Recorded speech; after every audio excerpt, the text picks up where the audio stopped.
So when the LRT Line 1 was constructed, parang naging national symbol siya of progress, of economic progress.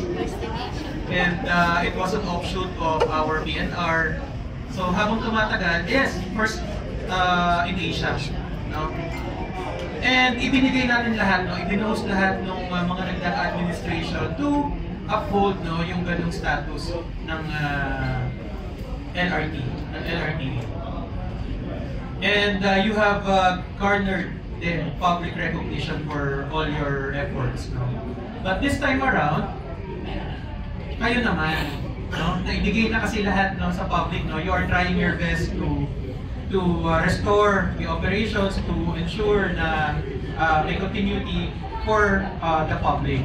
But this time around, you look internally and see, well, how can you do more?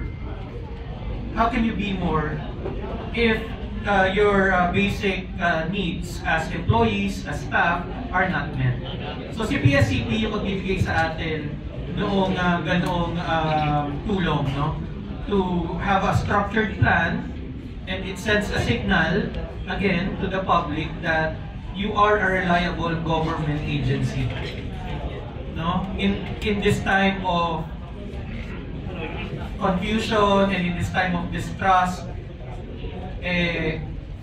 you can also be the reason why people would still believe in governance. No? So that's just the main message. No? Gawin natin yung PSCP as your way to uphold public trust. Moving forward, and after your formulation of your plan, hopefully ay hindi siya maging member, na maging cabinet member, no, na aalikabukan lang. You will revisit it at least once a year. Kung gusto niyo twice a year, basta may budget. So at least once a year, you will revisit it. In 2026, pwedeng magkita ulit tayo for the updating workshop and see kung nasa na tayo doon sa progress niyo, doon sa pag-track niyo ng success. Pero beyond compliance dapat yung ating mindset. It should be second nature to us na hindi mechanical.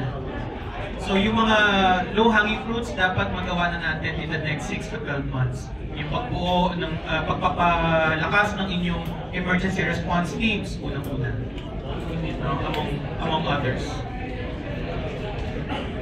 So that's just about my simple speech, and padayon na po tayo. Salamat.